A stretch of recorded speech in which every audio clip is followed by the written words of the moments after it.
күллі адамның сөзінен, тіпті анау қара тастың өзінен туған жердің жылылығын сезінем. Сәлеметсіздер ме? Мен Успен мектебі бейжай балабақша кешен 9 сынып оқушысы Қабиши Расул Салауатұлы. Менің отаныма, менің бастамам байқауы жақсылық керуен номинациясының қатысушысымын. Жобамның мақсаты қамқорлыққа, мейірімге, мұқтаж жандардың жүрегін жылытып, өмірін жақсылық нұрландыру, қуаныш сыйлау. Міндеттері: адам өміріндегі ең игі істердің бірі ол адамдарға қамқорлық жасау, бір-біріне қайырымдылық, мейірімділік таныту. Қарт адамдарға, әлеуметтік осал топтағы балаларға және басқаларға қолдау және көмек көрсету. Жобамның өзектілігі мен күтілетін нәтижесі: өзектілігі қарт адамдардың, әлеуметтік аз қамтылған отбасылардың және барлық көмекті қажет ететін жандардың жанашыр қамқоршысы болып, аялы алақан тосып, жүрек жылуын ұсыну. Күтілетін нәтиже: қоғамдағы үлкен кішіні сыйлайтын, қамқорлық көрсететін жастардың санын көбейту. Мектебімізде еріктілер мектеп клубы құрылды, жоспар жасалды. Жоба бойынша іс-шаралар ұйымдастырылды. Сіздердің назарларыңызға жақсылық керуен аясында ұйымдастырылған іс-шараларды ұсынамын. Қайырымдылық айлық аясында 1 қазан қарттар мерекесіне орай ауылдағы зейнеткер жастағы қарияларымызға мерекелік дастархан жайылды. Жас ұлан ұйымы мүшелері болып, ән айтып, өз өнерлерімізді көрсеттік. Көңілдері көтеріліп, бір серпіліп, қарияларымызға тілектерін білдіріп, алғыстарын айтты.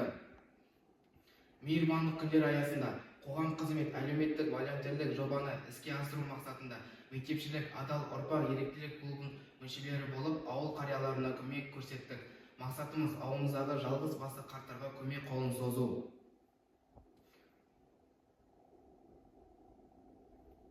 Алтын күз мерекесіне орай мектебімізде күзгі асар тақырыбында жәрмеңке өткізілді. Жәрмеңкеге 1-9 сынып оқушылары, сынып жетекшілер, ата-аналар қатысып, керемет күздік көңіл-күй сыйлады. Оқушылардың еңбектерімен жасалған тағам түрлері мен жеміс-жидектер жәрмеңке төріне орын алды. Жәрмеңкені әділ қазылар алқасы қорытындылап, оқушылар алғыс хатпен марапатталды. Жәрмеңке соңында түскен қаржыны қайырымдылыққа жұмсалды. Адал ұрпақ өзін-өзі басқару ұйымының мүшелері болып, бірге таза Қазақстан бүкіл әлемдік акция аясында мектеп ауласын қоқыстардан тазарттық. Еңбек бағыты бойынша жеке тұлға ретінде қалыптасуға ықпал ететін қоғамдық негізінде ұйымдастырылған жұмыстарға қатысу, сұлулығын сезіне білуге ықпал ететін шараларды қамтиды. Успен мектебі бейжай балабақша кешенінде қайырымды істер марафоны аясында ауылымыздың елек аумағын қоқыстардан тазарттық. Қоршаған ортаны, ондағы жасыл желекті аялау және көркейту әрбір адамзаттың міндеті.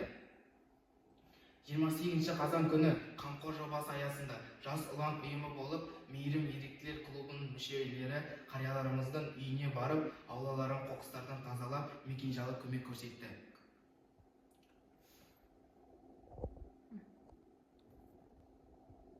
Жас ұлан ұйымы болып, ауылымыздың еңбек ардагері Анна Исақынаға барып, су тасып, ауласын қардан тазалап, көмек көрсеттік.